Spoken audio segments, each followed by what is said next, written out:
Okay, muli magandang umaga po sa lahat. Maring nanibago kayo. Bahagi ng aking outlook. Na po? Kakatwa. Kailan ba ako nagpagupit? No, nakaraan. No? Alam nyo, mapagbiro ako eh. Pag nakikita ko yung hilatsa ng mukha ng tao na kaya kong biruin, binibiro ko yan. First time ko lang nakaharap yung barbero. No? Pagkatapos, pagdating niya, nakatingin siya sa akin. Nakaupo na ako. Inaantay niya, tinanggal ko na yung aking, naka-ano na lang dito. Aking hearing aid. Tapos, inaano niya, nantay niya sa akin kung ano yung klase ng gupit na gusto ko. Konting bawas lang na dati, yun ang ano niya. Sabi ko sa kanya, yung gupit ni Pablo Bertoso, sabi ko sa kanya. Tingin siya sa akin. Ayan. Tingin ko sa kanya, hindi niya kilala. Kilala niya si Pablo Bertoso? Ay, hindi rin. Kita nyo? Hindi nyo kilala? Yun yung, kaya tinawag na Bertoso, bahusay gumitara yun. Ha? Kasama yun ni Dencio Padilla, kasama yun ni Fernando Po. Laging sidekick niya yung dalawang yan. Matagal nang patay po yun. Yung gupit niya talagang sabi ko, yung gupit ni Pablo Bertoso. Patingin siya sa akin. Hindi niya kilala talaga. Parang nagtatanong siya. Sabi niya ganyan. Although tinignan ko na yung chart nila, nandun yung iba-ibang klaseng gupit. Nandun. No? Alam ko na kung saan yung pipiliin ko doon. Tapos, para siyang nagtatanong. Kako sa kanya, hindi mo kilala si Pablo Bertoso? Hindi po. Sabi niya ganyan, siya ang tatay ni Redford White. Natawa yung alis, sa likod ko na nakaupo. Kasi ginugupitan yung anak niya eh. Hawak ng kanyang asawa, yung anak doon sa kabila. Pati yung gumugupit doon, tumawa na rin. So, hindi alam, hindi kilala talaga. Siguro, maging si Redford White, hindi niya kilala. Sabi ko, siya ang tatay ni Redford White. Sabi ko ganyan. Natawa sila. Alam na ang babae kung sino. Kaya natawa siya eh. Sabi ko, joke lang. Sabi ko, ito ang gusto ko. Yan. Masaya. Now, yung ating talata,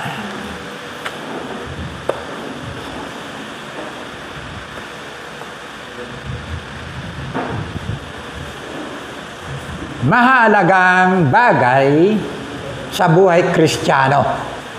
Yan po. Yung ating tema. Now, nabasa na natin kanina, maikli lang. Sumusunod lang sa pinakamaikling talata sa Biblia, yung chapter 11 ng John, verse 35, Jesus wept. Di ba? Yun ang pinakamaikli sa buong Biblia. Tumangis si Jesus. Jesus wept. Pagkatapos ito yung mga talata niya na ating binasa kanina. Maganda kayong lagi. Diba? Palagi kayong manalangin. At magpasalamat kayo sa Diyos sa lahat ng pagkakataon sapagkat ito ang kalooban ng Diyos para sa inyo sa inyong pakikipag-isa kay Kristo. See? Ito po yung mga bagay na ito. 3 mahalagang talata sa aklat ng Tesalonica na nagbibigay pag-uutos sa bawat manampalataya para sa paglagong buhay na nasa Diyos. Alam po nyo kung sino si Tesalonica? Hindi nyo kilala? Bakit kinuha dyan? Ang pangalan ng lugar? Kapatid po siya ni Alexander the Great. No? Kapatid siya ni Alexander the Great. Si Alexander the Great ang nagsabi, na pumasok sa kanyang tulda, umiiyak, na wala na siyang sasakupin. Kasi lahat nasakop na niya. No? Isa siyang mananakop, Alexander the Great. Kaya tinaguran siyang Alexander the Great. Kapatid niya yan, Thessalonica. Siya ang nagsabi, nasabi niya, kapag ako namatay, butasan niyo sa gilid ang aking mga atol at ilabas ang aking mga kamay upang makita ng sanglibutan na anuman ang ginawa kong pananakop, wala akong dala ni anuman. See? Wala siyang bit-bit na anuman. Alexander the Great. Now, unawain po natin na ang successful Christian living ay consist ng una, buhay na puspos ng kagalakan. Una. Na po. Ikalawa, buhay na nababalot ng pananalangin. Prayer. Na po. Ikatlo, buhay na mapagpasalamat anuman ang iyong katayuan, anuman ang iyong kalagayan sa buhay. So, okay. First, kagalakan, joy. Ano po yung pagkakaiba ng kagalakan, ng joy sa happiness o kaligayahan? Ano po? Meron ba pagkakaiba? Pareho lang, di ba? Bakit ba sabihin niya, Pastor, malaking pagkakaiba? Kasi sa spelling. Di ba?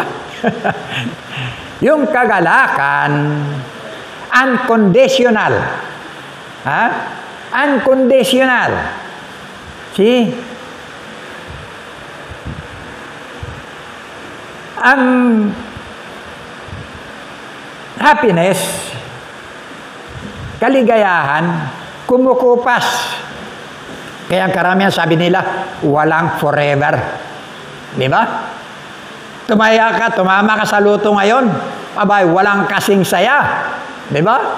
Walang kasing saya. Pero kapag ka naubos na ang tinamaan mo, naglaho na, konsumisyon na. Di ba? Yun ang kaligayahan. No? Now, si Kailin, ito, bidang-bida sila sa Facebook ngayon. Si Kailin, super saya. Kilala niyo si Kailin? Ay, hindi. Yung ating mga senior, hindi na yung kilala eh. Yung mga, ano pa lang. Si Kailin, super saya na magkaroon sila ng relasyon ni Kobe. Si Kobe, kilala niyo? Halos ang sabi niya, nasa 9 cloud siya sa sobrang kaligayahan. Pero nung may pumasok na third party sa kanilang relasyon, no? Yun na. Nakita niya yung bahagi ng unti-unting panlalamig nung kanyang jowa, partner. Yung bahagi ng kanyang kasiyahan, napaltan ng kalungkutan, pagluha, at mga kasakitan. Kaya nga karamihan, nagsabi sa kanya, mag-move on ka na. See? Nawala. Move on ka na lang. Ganyan. Di ba? Now, kagalakan, pangalawa po ito sa bahagi ng bunga ng banal na espiritu. Nangunguna yung pag-ibig. Kaya pag tinignan niyo yung pag-ibig, ang lawak eh. 1 Corinthians chapter 13, verse 4 to 7, kalawak niya ng dami-daming mga sakop ng pag-ibig. Pangalawa, kagalakan. Pangatlo, kapayapaan. Yan. Di ba? Siyam na bunga ng banal na espiritu na divided sa tigtatatlo. Alam na natin lahat yan eh. Yung tatlo sa Panginoon, yung pangalawang tatlo sa yung social relationship, ang huling tatlo sa yung sarili. Kaya siyam yan. Kaya nga sa huli, pagpipigil, sa iyo yun, sa yung sarili. Now, kagalakan na mula sa banal na espiritu, hindi lang po sa panahon na maganda yung ating mga katayuan, magandang ating kalagayan, maging sa panahon ng taghirap, maging sa panahon ng kawalan, maging sa panahon na taglugon, maging sa panahon ng tinatawag na survival, hindi nawawala yung kagalakan. Ano po?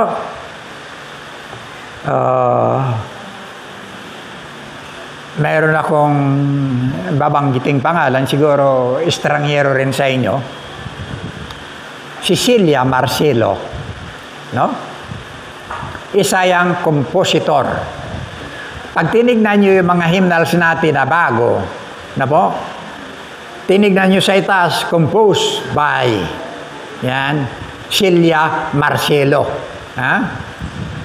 Now, nagkasakit po ito ng cancer. At yung mga huling araw niya, ginugol niya sa loob ng ospital. Na po, araw-araw, inuubos niya kanyang panahon sa pakikipag-usap sa lahat ng mga pasyente. Tulak-tulak ang kanyang wheelchair. At pagkatapos nagpapakilala siya, ako, Cecilia Marcelo, asawa ni Pastor Proceso Marcelo ng Hardinang Pananalangin ng DCAS. Hindi na nyo siguro kilala. Hindi na using radio eh. Di ba? See? Sabi niya, ako mayroong cancer. At nabibilang na yung buhay ko, sabi niya, ilang araw na lang ang natitira. Pero mayroon akong kagalakan na mawala sa mundong ito para mapasa Panginoon, sapagkat natitiyak ko ng aking Diyos namatay para sa akin at muling nabuhay. Alam nyo anong malagutan ito ng hininga? Yung mga nurse na nakatuka sa kanya, tumanggap sa Panginoon. Yan po. Celia Marcelo.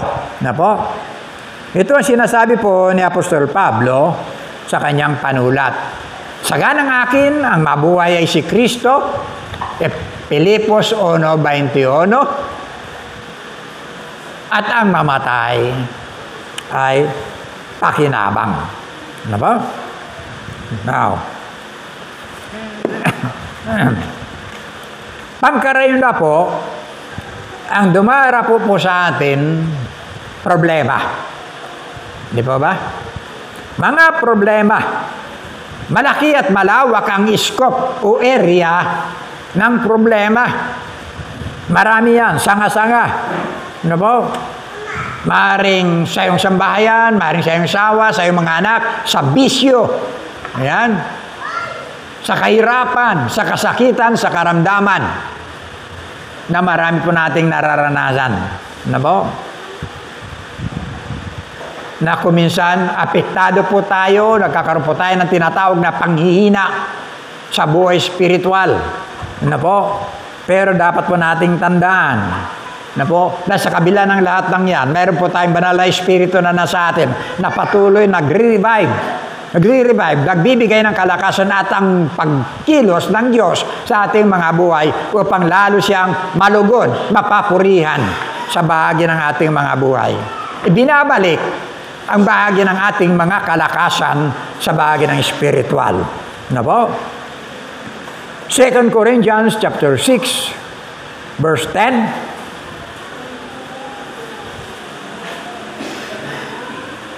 Ang tingin sa amin ay nalulungkot, gayong kami laging nagagalak. Mga dukha, ngunit marami kaming pinapayaman. Mga walang-wala, ngunit sagana sa lahat ng bagay. Yan po yung implikasyon ng tao sa atin. Kasi kapag nakita kang Kristiyano ka, anak ka ng Diyos, parang wala ka na. See? Parang kaawa-awa ka. Para kang nabubuhay na para bang inalisan ka ng karapatan sa mundo. Katulad ng sabi ng engineer na nakasama ko sa Palawan. Inaaya niya ako na mag-to for the road kami. Inaaya ko na magbilyar. Ay lahat ng inaalok niya sa akin. Sabi ko sa kanya, hindi ko yan alam. Sabi ko sa kanya, hindi ko yan ginagawa. Hindi ko yan ipinamumuhay. Ang sabi niya sa akin, Vic, walang kwenta sa isang tao na nabubuhay sa labas ng mundo. See?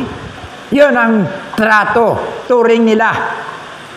Para kang mahirap, para kang kabag-abag, pero ang hindi mo alam, marami kang pinayayaman.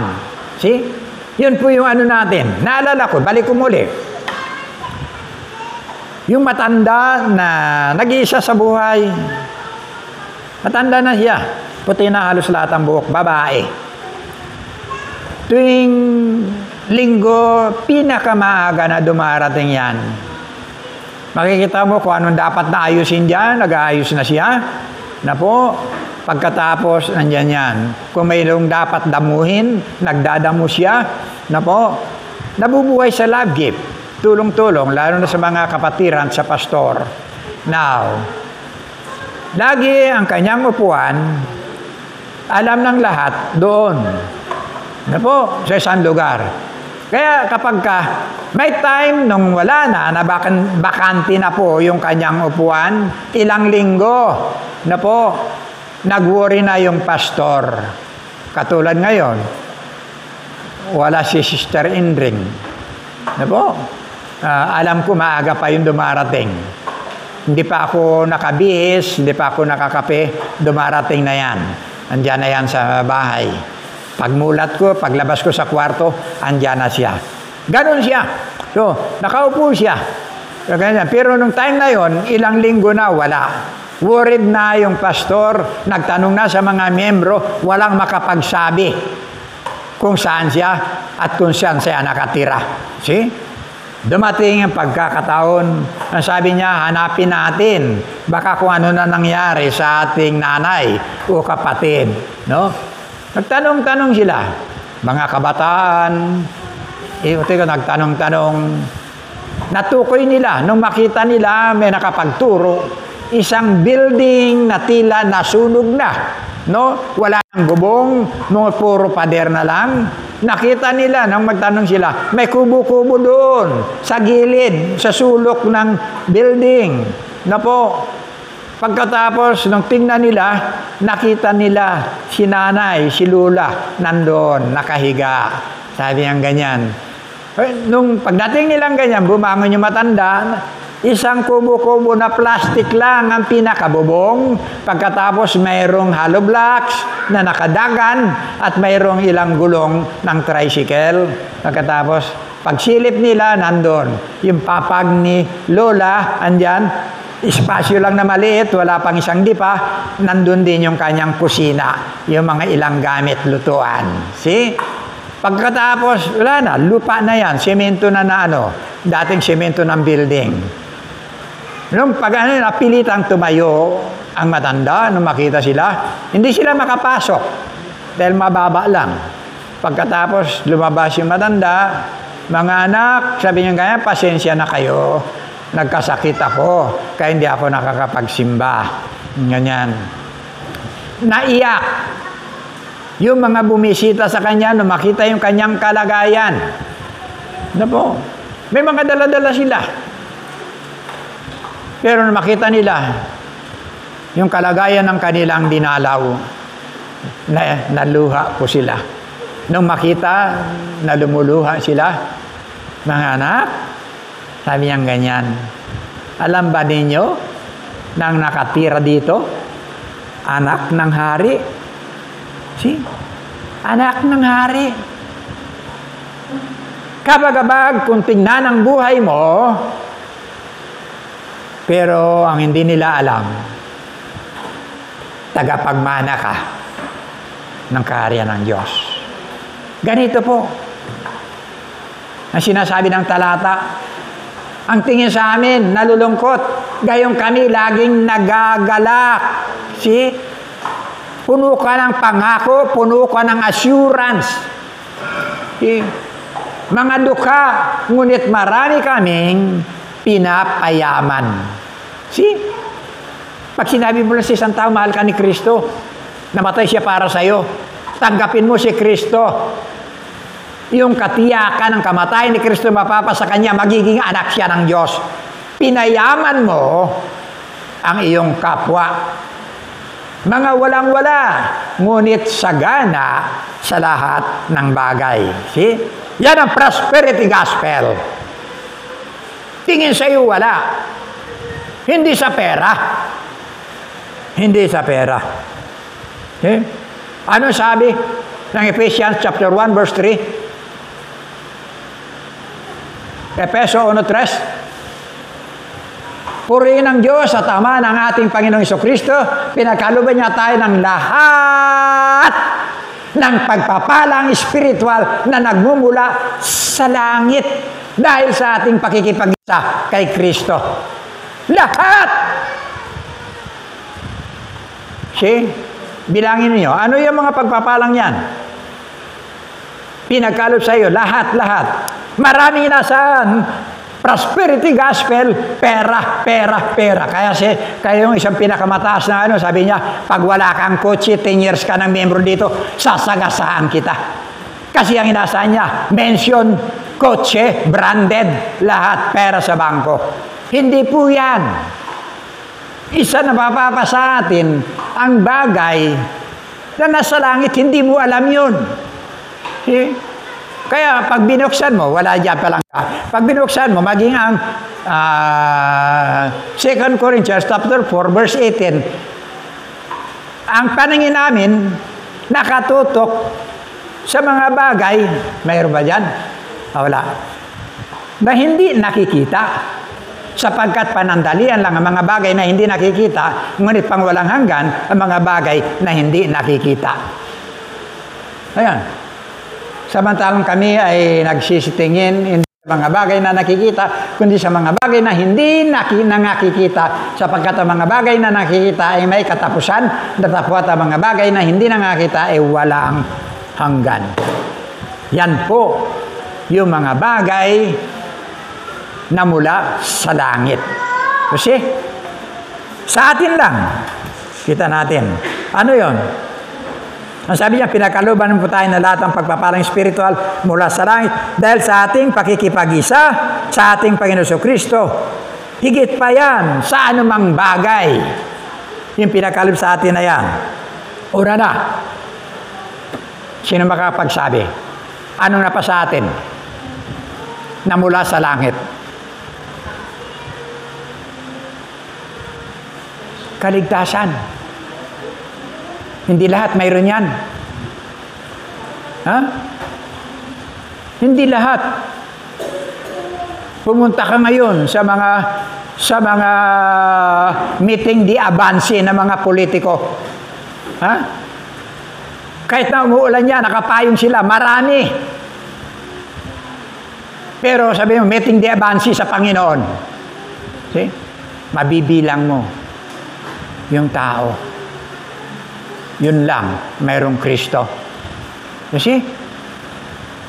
Yan po. Kaligtasan.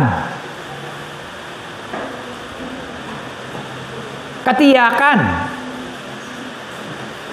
Hindi lahat mayroon yan. Pag tinanong mo ang karamihan, ikaw ba, pag namatay, alam mo na kung saan ka pupunta? Sabi, buhay pa ako eh. Pag namatay na ako, saka ako malalaman. Yan ang katuwiran po ng tao. Wala pong katiyakan. See? Katiyakan.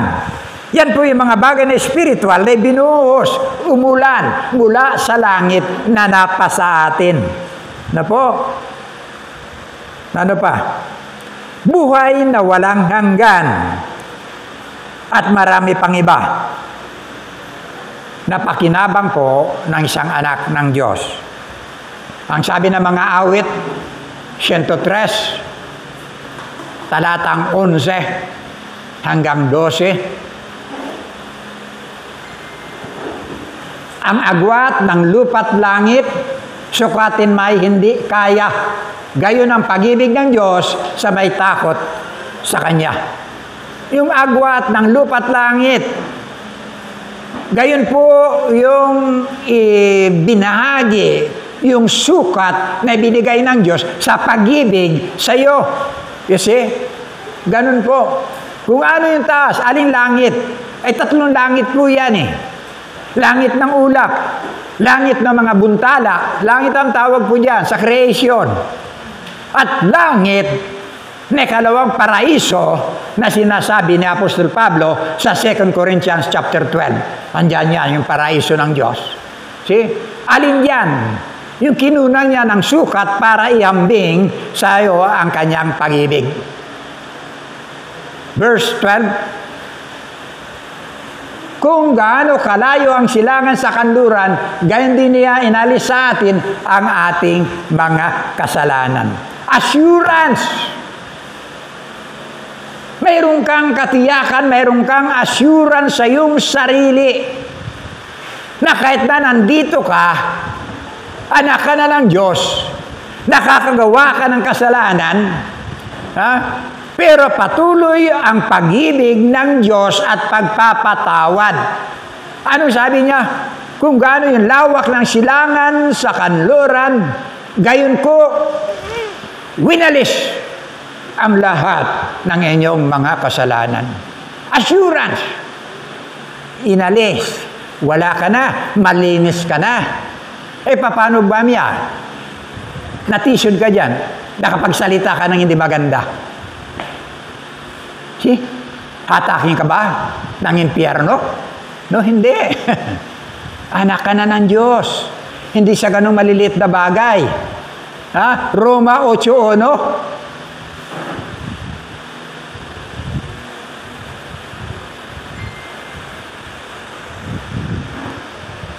Wala yan dyan palangga, no?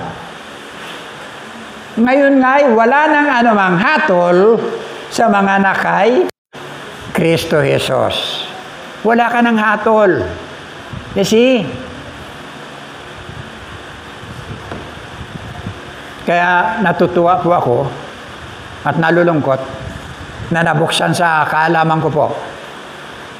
Nang nandun po kami sa Minanga, nabanggit ko po yan, mag-ingat kayo, sabi ko sa mga kapatid, nauso ngayon sa maraming pananambahan, yung tinatawag na pagdidipa. Hindi sa cross, kundi mayroong pako. Sinasaktan nila, pinupos yung daliri sa palad para maramdaman nila. Maramdaman yung hirap na ginawa ni Kristo. Anong pagkakaiba niyan sa mga inihiwa sa blade, sa likod, na nagpapatulo ng dugo? Ngayon, may uso ngayon, may step na sila. See? May tugtog, may step sila. See? Entertainment. See? Nakakita na kayo? Nakita niyo yan? Sa Facebook? Hindi po yan pagsisisi. Hindi po yan pagtitika. Hindi mo na dapat gawin. Kasi yan sabi ng John chapter 19 verse 30, it is finished. Yung lahat ng kasulatan simula sa lumang tipan na magpapadala ang Diyos sa Genesis chapter 3 verse 15 na pag-aawayin ko ikaw at ang babae. Kaming ganyan. At siya ang magpapako ng iyong sakong at ikaw naman ang magdudurog ng kanyang ulo, yung kapangyarihan. Nakaano na po siya. Naka-align na po siya. Kaya sabi niya doon kay Juan Bautista, sabi niya, dapat akong bautismo mo, sabi ni Juan Bautista. John chapter 3. Na po, verse 15. Sabi ni Juan niya ng Panginoon, gawin mo ang nararapat gawin. No? Sabi niya, para matupad ang kasulatan. Andun na po siya. May naglagay dyan. Natakot siguro. Nilagay na lang niya yung kanyang babasahin. Jehovah's Witnesses. Nilagay dyan sa bakod. Doon sa gate. Tapos, nung tinignan kong ganyan, ang sabi ng ano doon, binasa ko, ang sabi ng mensahe nila, dineclare ng Diyos si Jesus na maging Messiah doon sa panahon na binautismuhan siya. See? Genesis, sa ano yan? Sa Matthew chapter 3, verse 16, 17, 18. Naalala niyo yung ano dyan? Nung bautismuhan siya? No? Pag-ahon niya, nabuksan ang langit, bumaba ang banal na Espiritu, nag-anyong kalapate, kasi yun ang paliwanag ng Diyos kay Juan Bautista, kung sino ang makita mo, naliliman ng banal na Espiritu, yan ang aking sinisintang anak. You see, nung makita niya, ito pala kamag-anak niya, ito pala pinsan niya, ito pala ang Mesiyas. Kaya pinanganak siyang una para hawiin o iprepara ang daan ng ating Panginoon Kristo.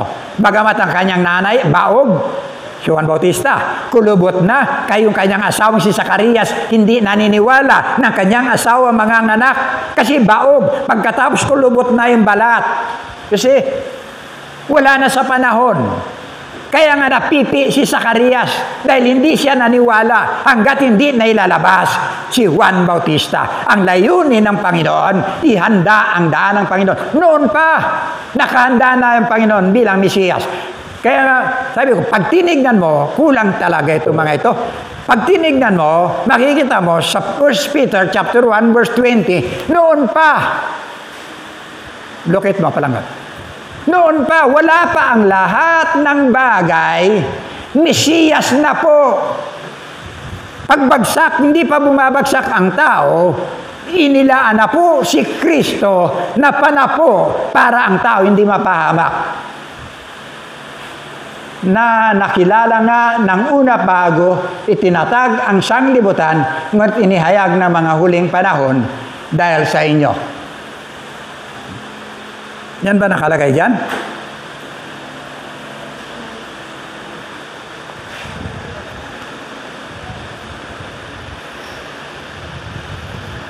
Kinukulang kasi ako dyan sa mga Bible na ano yun. Yung translation.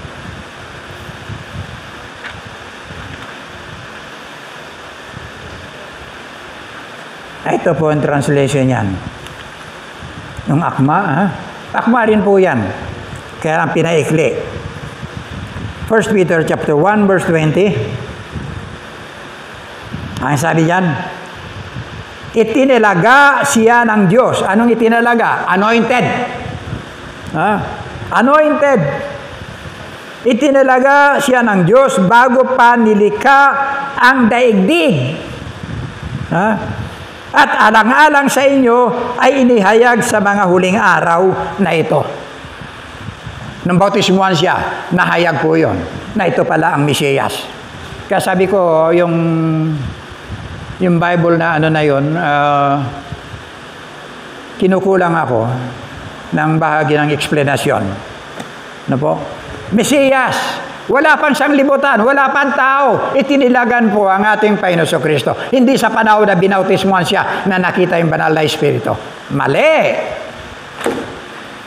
Tuwirang kung sinasabing mali. Now,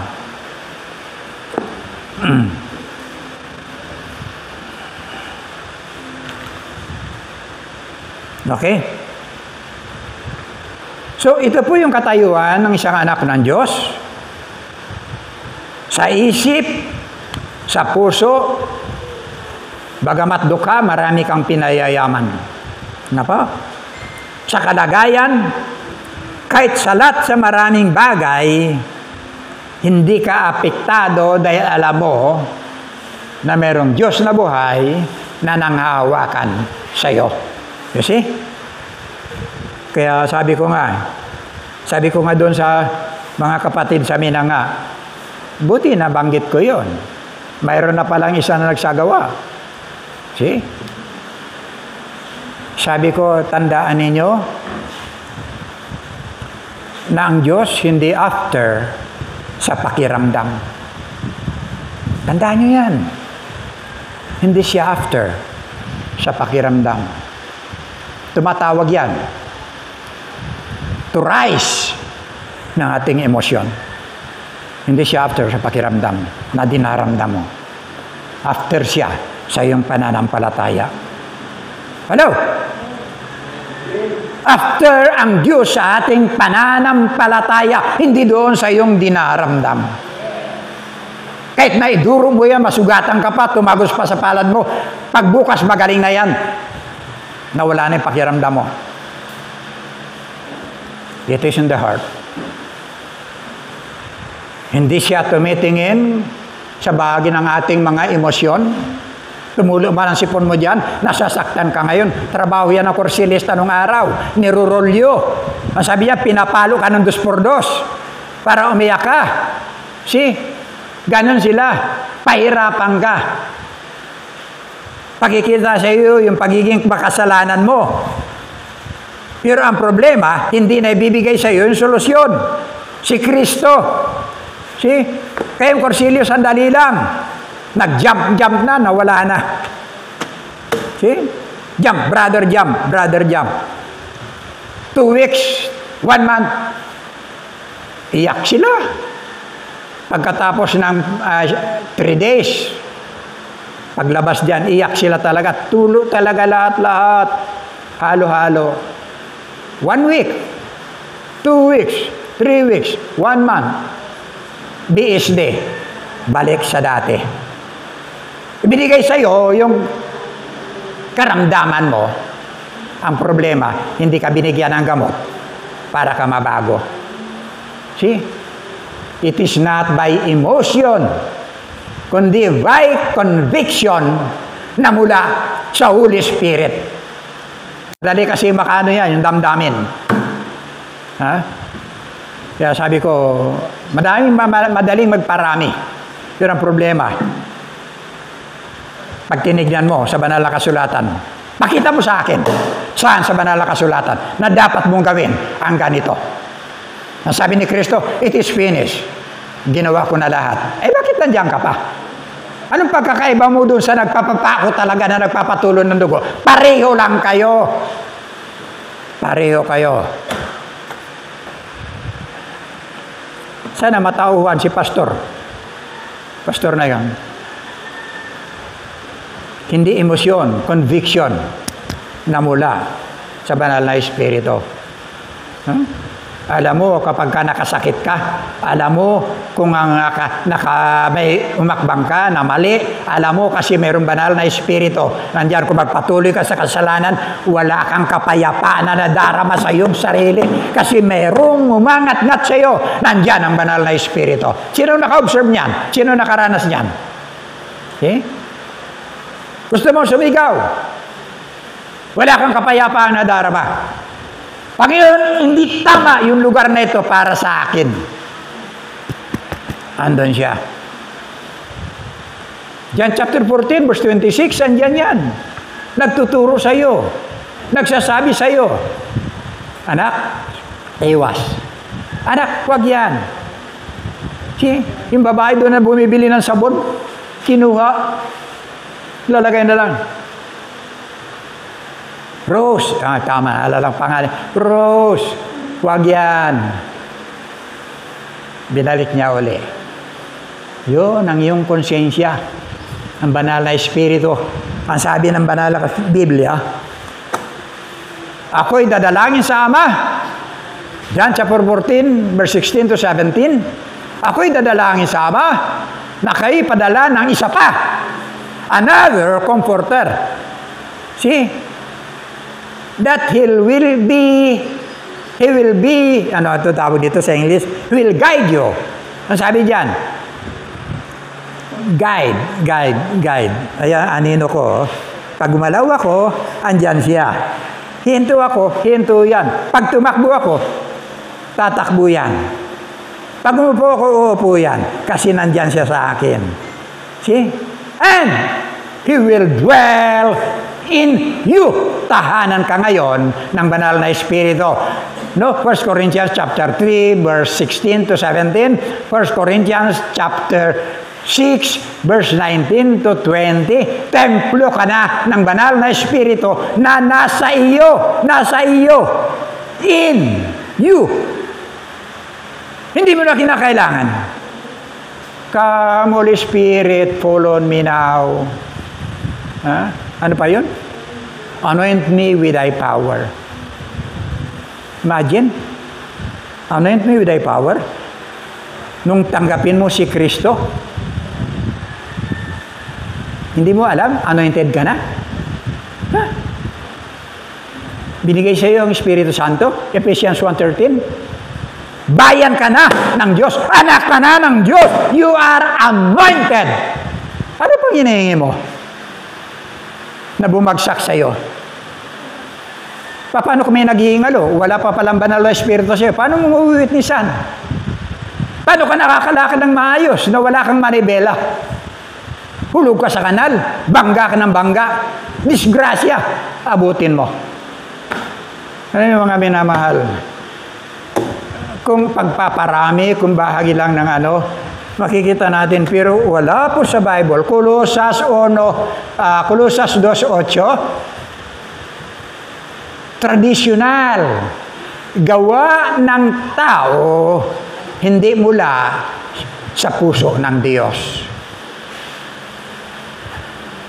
Kayo'y magsipag-ingat, baka sa inyo'y may bumihag sa pamamagitan ng kanyang filosofiya at walang kabuluhang pagdaraya ayon sa salit-saling sabi ng mga tao, ayon sa mga pasimulang aral ng sanglibutan, at di ayon kay Kristo. Ayos, See? Ingat. Ingat po tayo. Marami pong nire-reverse. Ano po? Inilalayo sa tamang doktrina ng Biblia. Inilalayo sa pananampalataya. See? Yan po nagiging sistema. Ano po? Pakaingat po tayo. Mas gugustuhin ko kukunti tayo dahil yun naman sinabi ng Biblia. Kukunti ang papasok. Huwag mo lang baguhin ang isinulat ng Diyos ng mga propeta. Kinasihan niya ng Diyos. Hiningahan niya ng Diyos. Nandiyan ang Espiritu Santo. Katotohanan sa salita ng Diyos. Kaya kapag kalabas na yan, sabi ko nga, mag-aaral kayo maigi. Pag lumabas dito, iwas na kayo. Marami nangangaral ngayon, sisipag. Pero walang katotohanan.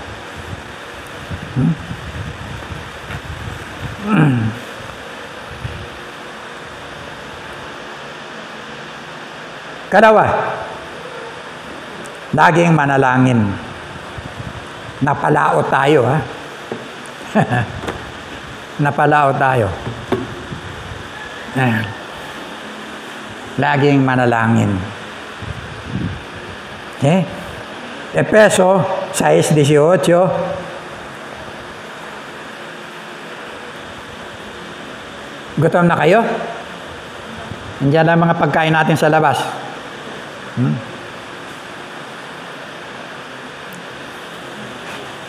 Manalangin kayo sa lahat ng pagkakataon.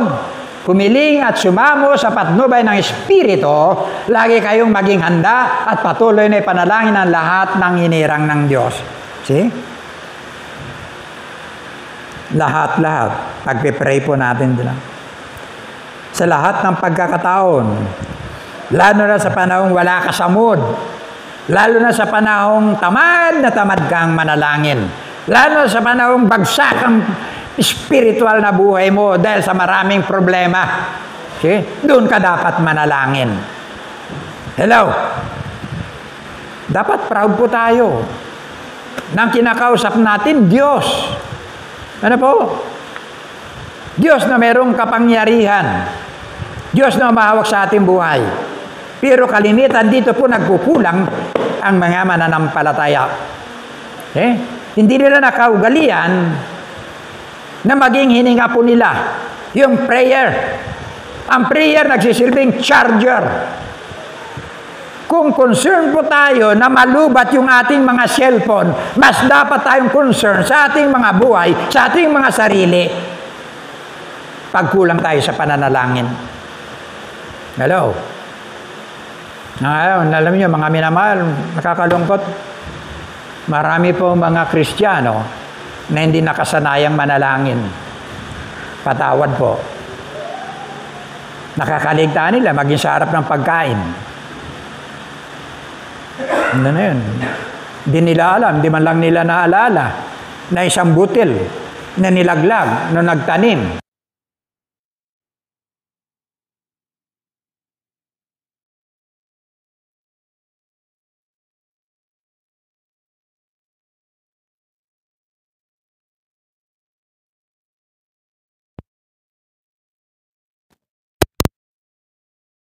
So, wala ka niya naman.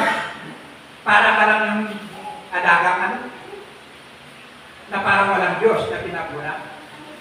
See? Ano malay ng ano, ng farmer? Napatubuin niya, ipaliwanag niya. Paano niya po ay doon sa bahay na kanyang nilablagan? Wala. Ang Diyos ang siya nagpapatubo. Ang Diyos ang siya nagpapaani. Ang Diyos ang siya nagpapasako. Ang Diyos ang siya nagtatransform. Ang Diyos ang siya naglalagay kung saan pamilya. Ikaw kayo, uutusan ka na ng bibili. At pagkatapos lalagay sa iyong pagkainan. Okay na sa iyo. Never ka sinabi, Panginoon, maraming kong salamat na maraming kamay ang dinaanan nito. Dahil sa iyong pagpapala ngayon nandito, tatanggapin ko ngayon na mayroon kang kapasalamat. Nakuha na ba natin? Hindi nakakalungkot. Maraming Kristiyan. Pagkaat na nila pagkain. Meron tayo na natin. Lalo sa mga fast food. No. Pagpasok mo ng fast food,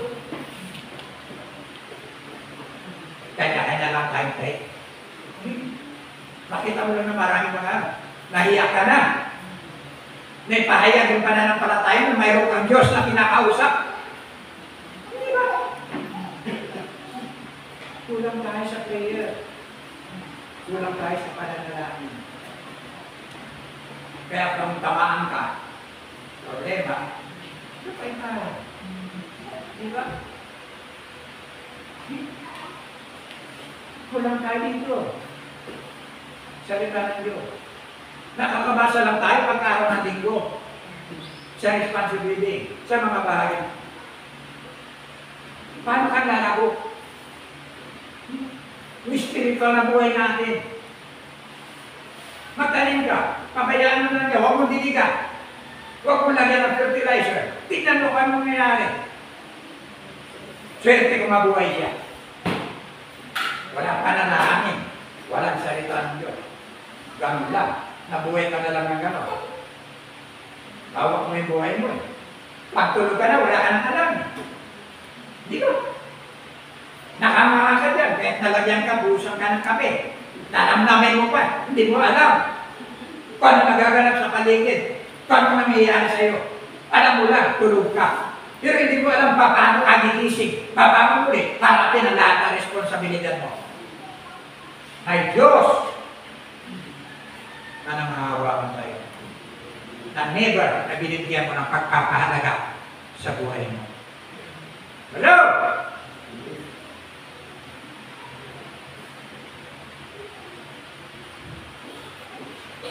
Ito po yung pinakamayan po natin yung ating prayer life. Ano po? At yung pagbabasa ng salita ng Diyos.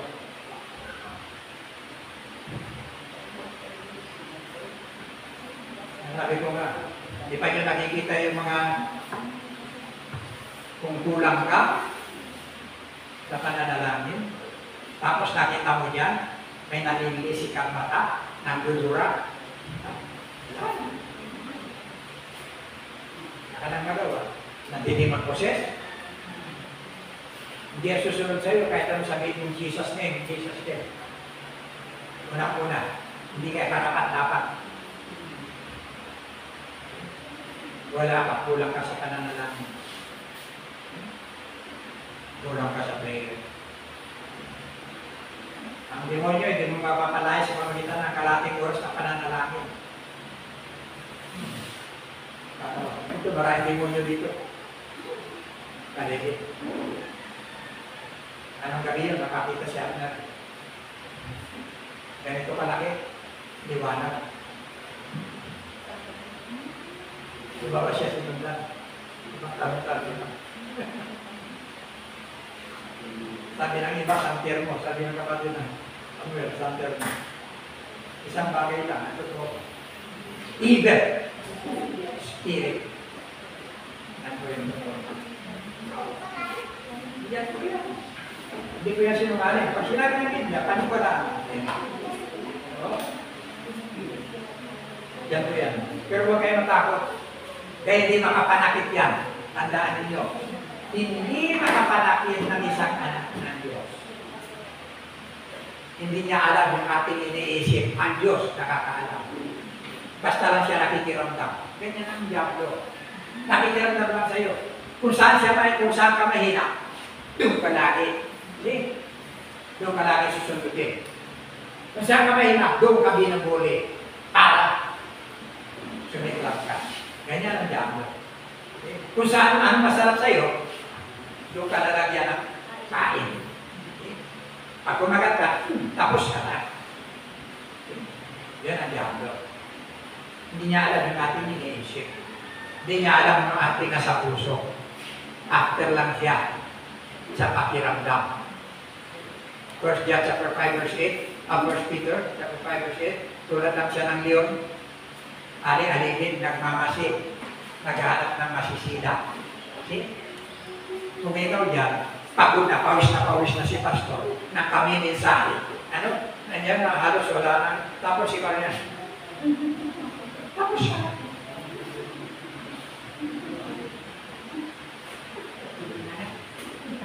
Ilan?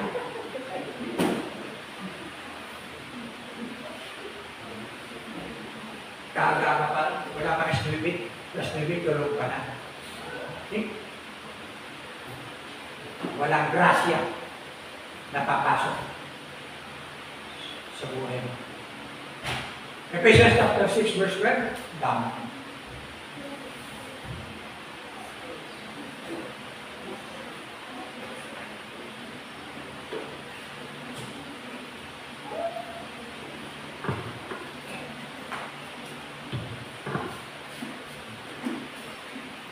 Sapagkat hindi tayo nagigipaglaban sa mga tao, kundi sa mga pinuno, sa mga may kapangyarihan, sa mga tagapamahala ng kanilimang meron sa libutan.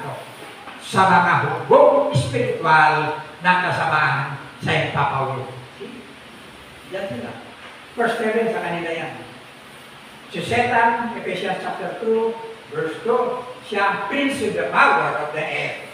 No? Kanya yan, yung unang langit. Prince of the power of the air. Pero alisin sila dyan sa panahon sa rapture. Kasi lugar natin yan. Yan tayo titiponin ng Panginoon. Diba? Okay? Now, sa Mark 14 verse 38, magbantay kayo at manalangin upang huwag kayo madaig ng tukso.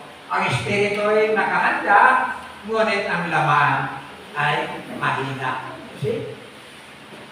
Mahina talaga ang laman. Okay? Lumagalang ako na ito, nasa oras pa, gutom na kayo. Diba? Tingin nyo sa akin. Lechon. Payak na lechon. Gutom. Mahina ang laman. Pero ang espiritu, nakahanda. Diba? Yan. Pakita nyo, ang Panginoong Jesucristo, ng panahon tuksuin, diba? Pagkatapos, nabautismuhan, dinala siya ng Espiritu sa ilang, sa Matthew chapter 4, yan, verse 1, andyan yan. Dinala siya sa ilang. Nung magkaroon ng anniversary, wedding anniversary, si Mrs. Reyes at saka si Mr. Matthew Reyes, ano po, ang plan ng kanyang mga anak, ano po, yung naging gobernador, ang naging mayor ngayon, at yung mga ilang babae pa ng dalawa, ano po, mag-around the world sila na mag-asawa. Pero mas ginusto ni Mrs. Reyes, napuntahan yung lokasyon ng lahat ng ginalawa ng ating Panginoong Kristo sa panahon ng kanyang ministeryo. Kaya pinuntahan nila, tinignan nila, maging yung sinasabing tore ni David, yung mga korona ni David na sinuot, nandun lahat, yung libingan ng ating Panginoong Kristo, yung Golgota, tinignan nila lahat yan. At isa na ito, ang lugar na ito. After ng bautismo ng ating Panginoong Kristo, dinala siya ang Espiritu sa ilang upang tuksoin. Pagdating doon sa pinakamataas na tuktok, mataas tayo sa darala, tanaw yung siyudad ng Jericho. Nako, pinakita sa akin, may libro kasi silang dala, pinakita sa akin yung larawan ng lahat-lahat. So, nakita ko doon. Na yung lugar pala na pinag-ausan ng pananalangin ng ating Panginoon Kristo, maraming yungin. Isa sa mga yungin doon ginugol ng ating Panginoon Kristo ang kanyang 40 days and 40 nights na pananalangin. At doon pala sa yungin na yun, marami pala talaga mga hugis bato na parang tinapay. Ha? Yung mga bilog na ganyan. Kaya yun ang unang ginamit. Kaya sabi ko ang Diablo, nakikiramdaman niya. Nakikita mga bahagi ng ating mga nararanasan. Nung makita na talagang 40 days and 40 nights, gutom talaga ang ating Panginoon Kristo. Pinukso niya ko na sa pangangailangan na naman. Kung ikaw ang Kristo anak ng Diyos, bakit hindi ko sabihin ng tinapay nito, ang napatong ito ay maging pinapay? Hanggang doon lang yan. Nako, pakiramdam. Na, ang sabi ng Biblia, Matthew 6:6, mayroon kang pribadong lugar na pananalanginan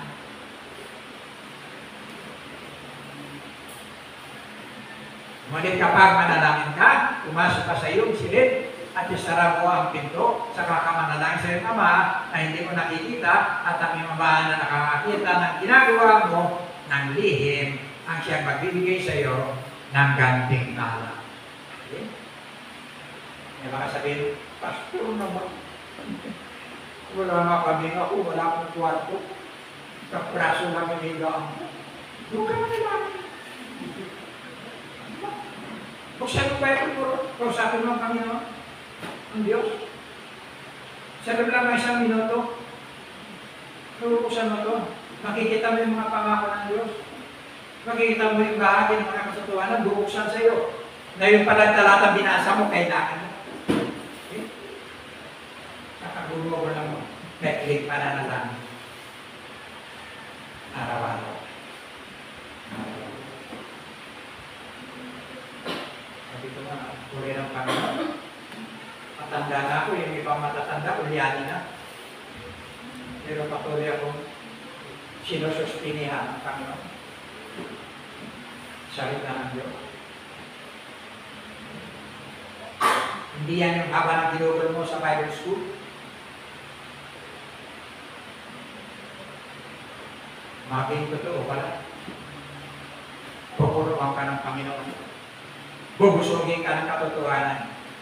Pag may nagtanong, bibigay ka agad ng Diyos kung saan ang tugot. Ganyan. Hindi ka papasyubin ng Panginoon. Katlo,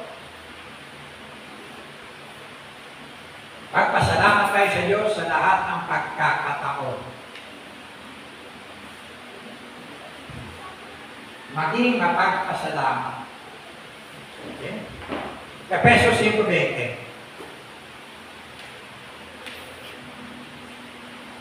Lagi kayong magpasalamat sa Diyos na ating Ama dahil sa lahat ng bagay sa pangalan ng ating Panginoong Jesucristo. Hello! Okay? Pasalamat kayo sa Diyos. Pero ang signature sa ating Panginoon Jesucristo, ano ba ang inyong panalangin sa aking pangalan? Ibibigay ng Ama. Bakit? Pag binasa niyo yung Hebrews chapter 1, hanapin mo nga, Hebrews chapter 1,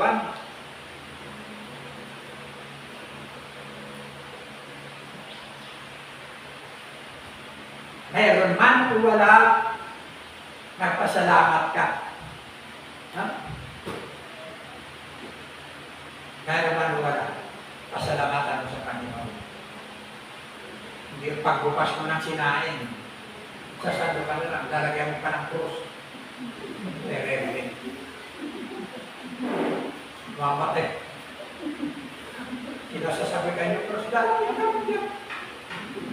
At ipagkain ko kurusan mo. Pasalamat ka. Ano sabi yan? Ano ba sinabi ko? Sinabi ako. Wala Hebrew. Wala Hebrew. Wala talaga Hebrew.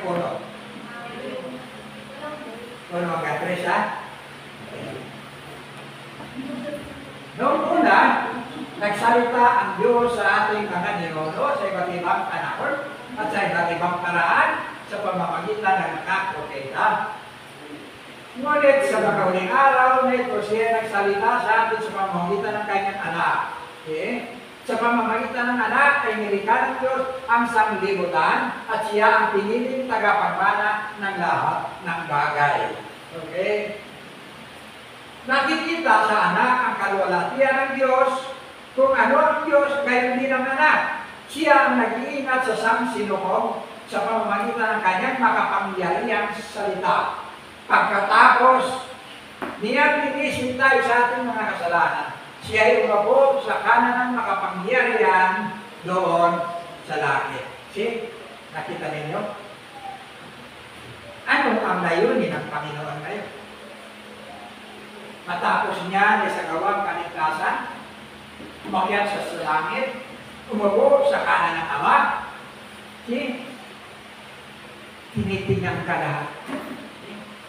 Pag nagpipray ka, sasabihin, Ama, ibigay mo, anak mo yan. Tagapamagitan si Kristo, hindi lang sa kasalanan, hanggang sa kasalukuyan. Tagapamagitan niya sa ating mga buhay. Yan po. Ang sabi ng Colossus 3:17,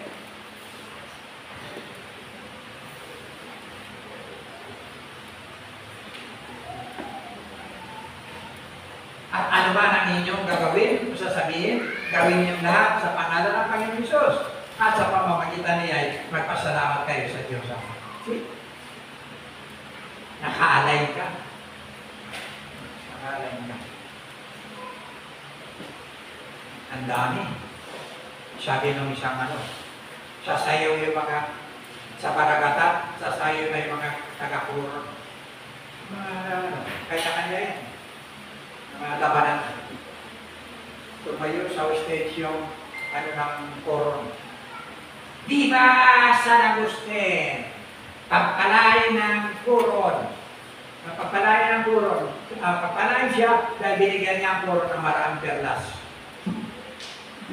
Viva San Agustin. Nakakalungkot, marami ngayon. Diba nyo napapansin? Pati kaluluwa, pinagtatagulilin. Hindi kay Kristo. Tawagin mo, Maria na pupunungan ka siya. Ano ba yun? Holy Mary, Mother of God, pray for us sinners. Now, at our death. Amen.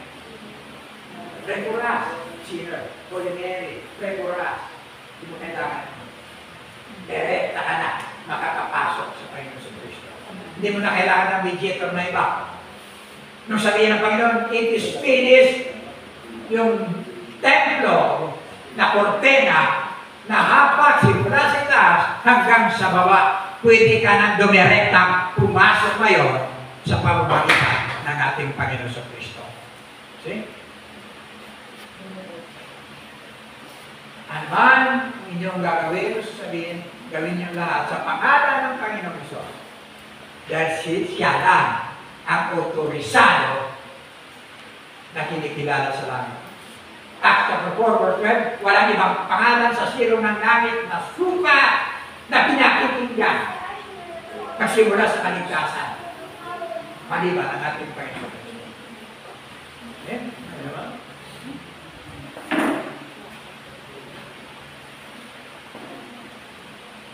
Filipos 2:13.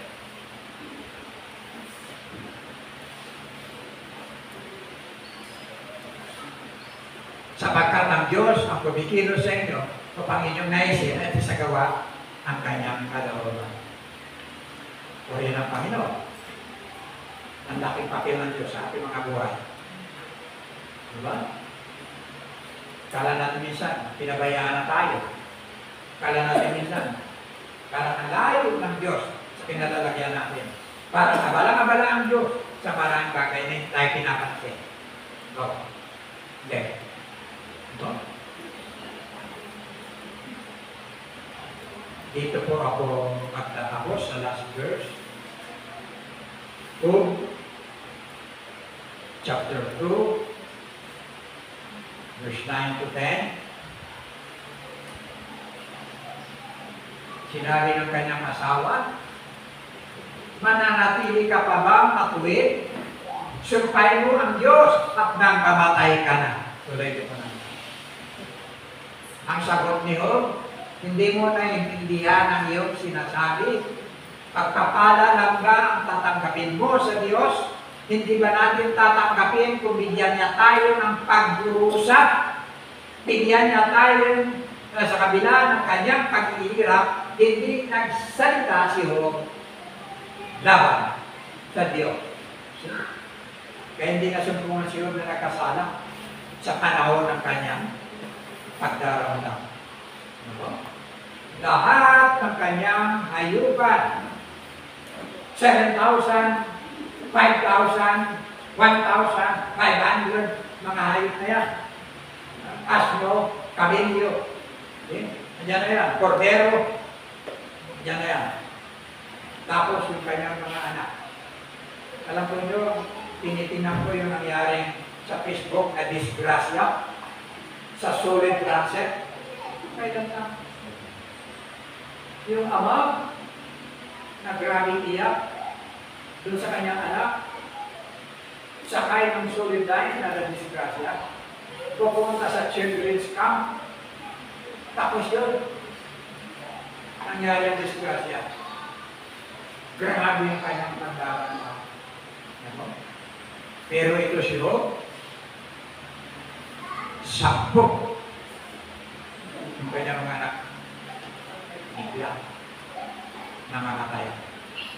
Nawala ang lahat ng kanyang hayupan, nawala ang mga tao na nagbabantay, pinagpapatay, 10 yung kanyang anak na sabay-sabay, isang pisok mata, nangamatay lahat. Panghuli, tinubuan pa siya ng nakakadiring karamdaman. Hindi siya pwede mahiga. Kung anong kaayos niya, ganun lang siya. Dilala ang walang sugat para patuloy siya makapagpuri sa Diyos. Never nabumpa ang kanyang bibig na laban sa Diyos, kundi pagpupuri. Ang sabi ng asawa, sumpain mo na ang Diyos mo para mamatay ka na. Ang sabi niya, pero magagandang bagay lang ba na dapat natin pasalamatan sa Diyos? Hindi ba natin pwedeng pasalamatan yung mga pagdurusa na dumarating sa atin? Okay? Marami naman nahirap magpasalamat kung dumarating po tayo sa mga bagay na kahirapan, kasakitan, panganib, kalungkutan, pagkabigo, at marami pa ba. Pero pagkatid mo, ang Panginoon nasa iyo. Lahat ng ito, isasayos ng Panginoon. Ang Panginoon, ang unang-unang gumagalaw sa anumang kaparanan dumarating sa atin para anumang nararanasan natin ang finished product, blessing, pagpapala. Correct po. Tayo po yung manalangin ang banal. Maraming salamat sa iyong mga salita. Purihin ka Diyos. Sa iyong panguna, panghahawakan, upang may sakatuparan ang biyaya ng iyong mga salita. Salamat po sa banal ng Espiritu na tagapanguna, na patuloy na magbibigay o Diyos ng kaliwanagan. Pagpalain po na ano ang buhay sa inyong puso. At tuloy Diyos na palagoy, palakasin ang ating buhay sa Pilipinas. Purihin sa pangalan ng Kristo. Amen.